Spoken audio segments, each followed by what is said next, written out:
Ms. DJ Romero and Ms. Cha Yongson. Good morning, everyone. My name is DJ Romero. Welcome to the 17th NOSH Conference. Our theme for this year is Building Resilient OSH Systems at the Enterprise Level, Best OSH Practices Amidst Crisis. For the first time, we are doing the NOSH Congress online, and so far, this is the biggest gathering of OSH advocates that we've had. I'm sure you're excited for 3 days of rich discussions on how we can continue working and thriving safely at this time of the pandemic. Good morning, Cha. Right, DJ. Good morning, everyone. I am Cha Yongson, and we are very happy that you can join us today. Please be reminded that in order to receive your e-certificates, you need to stay for the entire 3 days of the Congress. Our event management partners are monitoring the attendance.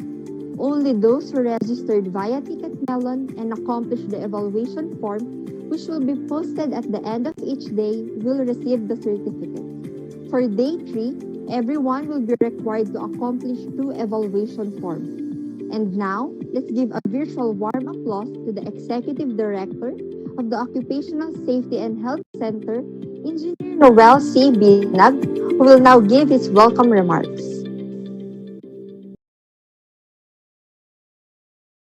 Practices. To the 12,000 participants for joining this event, to our partners for your continued support in our OSH advocacy, to our ASEAN OSHNet member states, and to the OSHC staff who work very hard in making this event happen despite the challenges brought by this. The theme for this year's Congress, Building Resistant OSH System at the Enterprises, Best OSH Practices Amidst Crisis, emphasizes the vital role of OSH in developing a stronger and a healthier workforce that could withstand, adapt, recover not only from the current crisis that we are in, but also for the future health emergencies and accidents. The current situation made us realize that the efforts that we do in keeping our workplace safe and healthy are vital to the community and to the whole nation. With the economic and health challenges brought about by the COVID-19 pandemic, we are in dire need of leveraging our OSH system to protect lives and livelihoods. The International Labor Organization recently reported that the COVID-19 pandemic is a global challenge for workplace safety and health. Globally, there are about 13.6 million workers in healthcare and social work who are at serious risk of acquiring the virus in the workplace. In addition, aside from the risk being exposed to the contagion, workers in all sectors face hazards brought about by the new working arrangement and conditions. It has always been our duty at the OSHC to protect and promote the welfare of Filipino workers by conducting mandatory and advanced OSH trainings, information dissemination, and other services. For this year, we have been tasked to conduct 1,000 batches of OSH training to our financially distressed micro and small enterprises. These are made readily available and accessible since they are conducted online. To further strengthen our information dissemination efforts, we have held a webinar series via Zoom and Facebook Live as a prelude to this Congress, which we called Mag-usap Tayo. This webinar benefited thousands of participants. All of this and other services such as PPE testing, work environment measure, and occupational health examinations are aimed at protecting the safety and health of workers while supporting the survival and continuity of businesses. I believe that this Congress will be a productive exchange of information, and we have prepared a wide range of lectures and discussions which will provide valuable inputs in building a resilient OSH systems. We hope at the end of this event, you will leave with greater level of knowledge and information to enhance the safety and health programs, policies, and activities in your respective workplaces. I hope that we continue with our advocacy, and together, let us be significant contributors in the promotion of a safe, healthy, resilient, and a sustainable workplace. Thank you and mabuhay. Thank you so much, Director Binag, for your warm words of welcome. To give an inspirational message, we have with us the President of the Employers Confederation of the Philippines, Mr. Sergio R. Ortiz Luis Jr.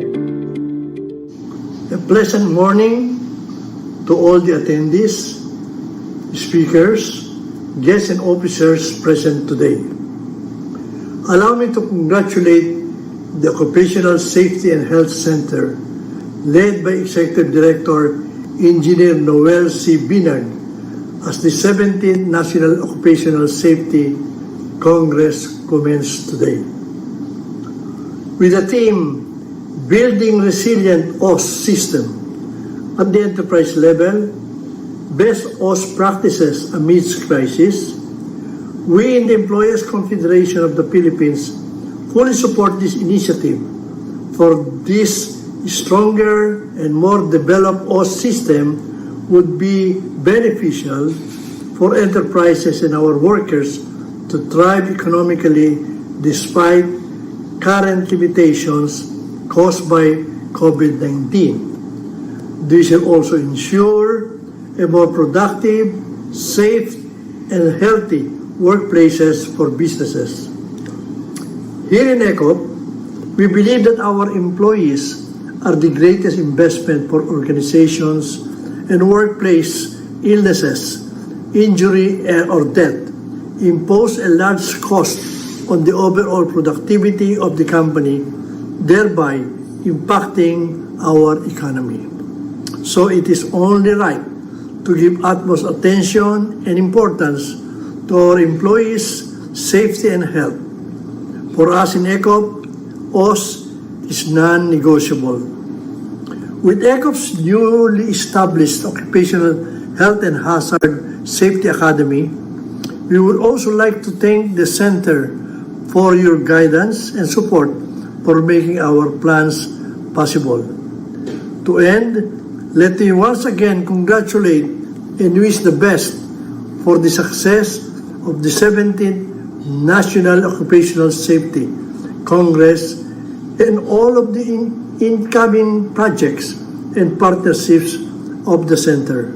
Together, along with all the employers, trade union representatives, policymakers, and stakeholders, may we always uphold healthy, safe, and inclusive environment for everyone. We look forward to a very close partnership between ECOP and the Center.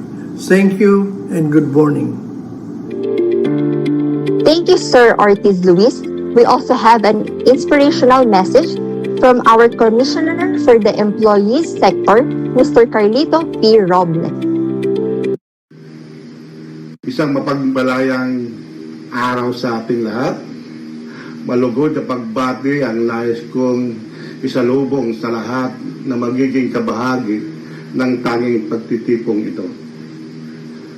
Napakagandang pagkakataon na tayo ay nagkikita-kita ngayong araw upang muling bigyang pansin at pag-ibayuhin ang kalagahan ng occupational safety and health para sa mga manggagawang Pilipino. Nais ko rin pasalamatan ang OSH sa pamumuno ni Executive Director Noel, Binag, kabilang ang lahat ng mga opisyal at mga empleyado nito sa kanilang matagumpay na pag-organisa ng virtual na Congress na ito sa kabila ng ating pinagdaanang pandemya ngayon. Sa pamamagitan ng pagtitipong ito, ay tatalakayin ng mga eksperto sa larangan ng occupational safety and health sa iba't ibang industriya ang ilan ng mga pagsubok na kinakaharap ng mga manggagawa sa mga pagawaan at tanggapan at ang mga kaakibat na aksyon upang tugunan ang naturang mga suliranin na kung minsan ay magiging sanhi ng pagkakasakit at sakuna na nagdulot upang matigil ang kabuhayan ng ating mga kababayan. Malaking may tutulong ang mga tamang istahiyang ibabahagi sa araw na ito upang mga bagay na maaari magdulot pa ng dagdag pasakit ng mga manggagawa ay maiwasan. Labis akong nagalak na maging kabahagi sa pagtitipong ito at kasama kayo. Dalangin ko na ang mga mahalagang kaalamang ibabahagi sa araw na ito ay magiging gabay at ipagtibay sa lahat ng tanggapan ng ating bansa. Maraming salamat po. Thank you, Sir Roble. To introduce our keynote speaker, we have our Executive Director, Engineer Noel C. Binag. Again, good morning, everyone. It is an honor for me to introduce our keynote speaker for today. He is a lawyer, a human rights and a peace advocate, and a public servant. He graduated with a degree in political science from Manuel L. Quezon University in 1966 and earned his Bachelor of Laws from the Ateneo de Manila University in 1970. He first entered government service in 1986 as Undersecretary of the Department of Justice.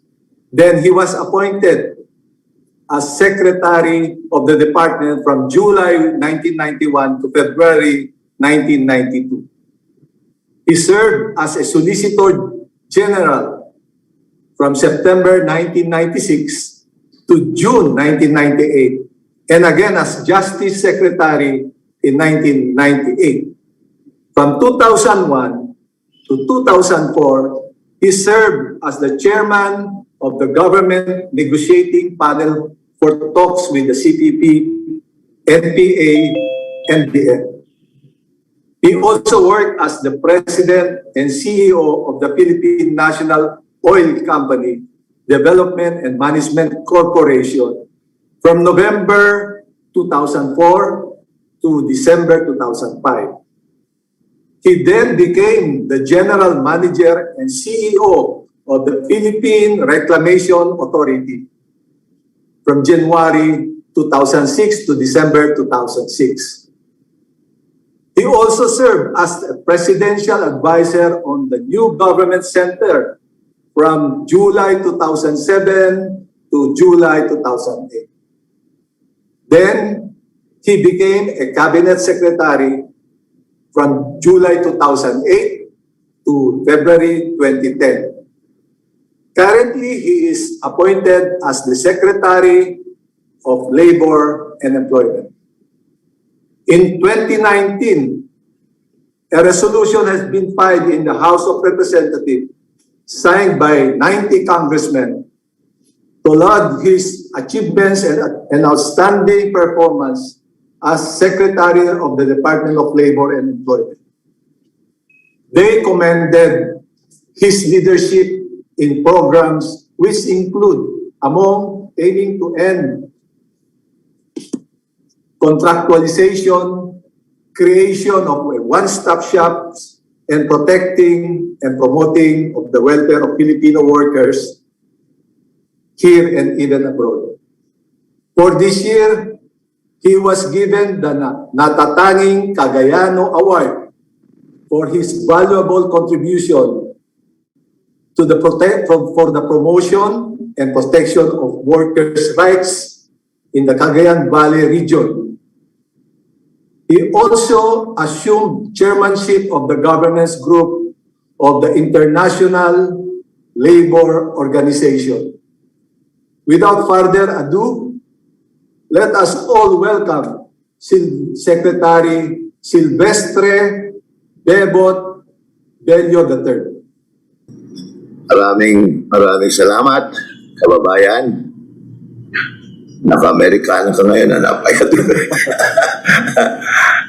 Executive Director Noel Binag, may kailan.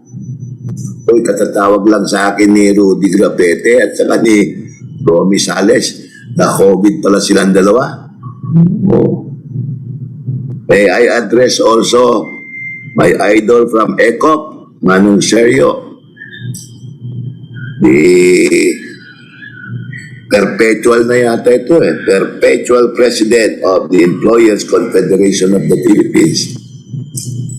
And then I heard Honorable Carlito Roble of the Employers Compensation Commission. Nakita ko rin kanina, ayun, nandyan, si Brad Crony. Oh, Brad, bakit manipis ng buhok mo, Brad? Dati ang kapal-kapal niyan. And then I would like to greet also yung dalawang maganda nating mga co-MCs. Iisa lang nang natandaan ko yung kay Charis. To all the participants of this Congress, our partners and stakeholders, ladies and gentlemen, magandang umaga po sa atin lahat. I am indeed privileged to join you today in celebrating another milestone in the occupational safety and health advocacy, the 17th National Occupational Safety and Health Congress. Uy, nakalimutan ko pala, nandiyan pala yung dalawang senior officials natin, si Asek Tess at saka si Commissioner Estela. Kababayan ko pa rin. Unang-una, I'd like to thank all of you for being part of this first ever virtual NOS Congress and the advocacy to ensure safe and healthy workplaces in all industries. I would like to commend the Occupational Safety and Health Center for spearheading this gathering despite the so many challenges that we are facing.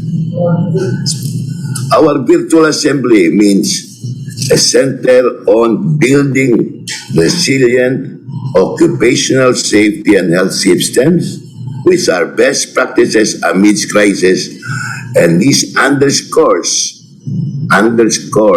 the importance of occupational health, safety, and health in saving both workers' lives and enterprises as we face one of the worst, hindi lang one of the worst, I think it's the worst disaster in our time, the COVID-19 pandemic.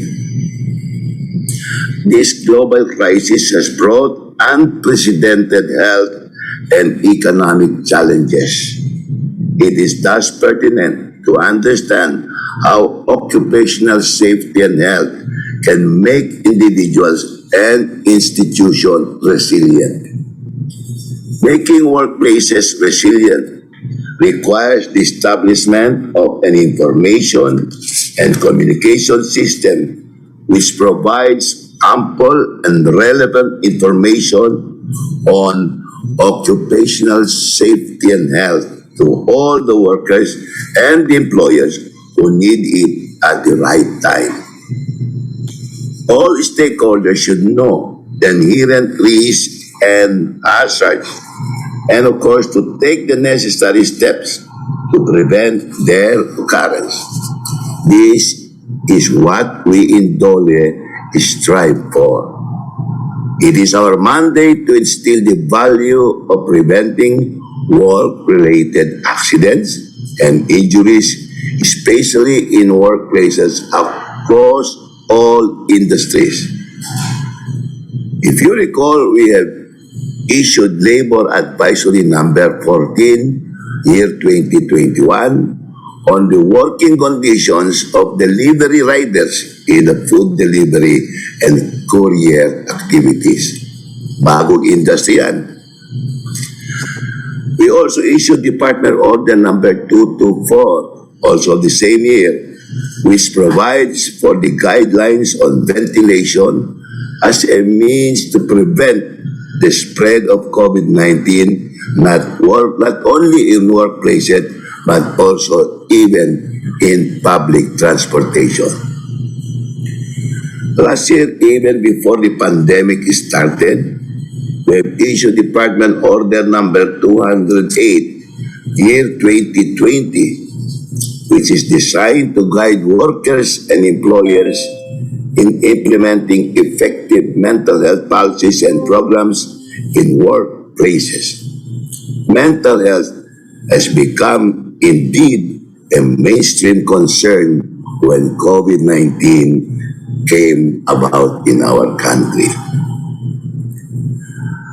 I'd like you to know that I've given marching orders to the Occupational Safety and Health Center to exponentially increase the number of online mandatory and specialized occupational safety and health trainings being conducted and to make them available to as many workers as possible. These trainings are free of charge, libre, and priority is given to the micro, small, and medium enterprises affected by the pandemic. We'd like you to know that we also accept participants from establishments who are found to have violations on OSH standards to help them become more compliant. Each of you, my dear friends, has a significant role in building our road to resilience. We need the cooperation and contribution of the occupational safety and health advocates in ensuring safety and health at work. I therefore urge everyone to actively engage in the many fruitful discussion during this Congress. I'm sorry, hindi ko kayo makakasama sa other sessions nyo kasi meron pa ko isang webinar. I am therefore excited to hear about the best practices by the different industries in keeping their businesses productive and thriving, especially during this difficult, very difficult time.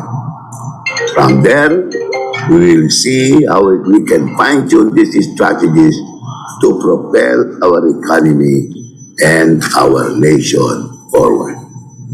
Sa inyong lahat, my dear partners, Noel, Ronnie, Serge, at lahat ng mga kasamahan natin na nandiyan ngayon sa 17th National Congress, maraming salamat at mabuhay ang mga OSH champions and of course, mabuhay ang manggagawang Pilipino.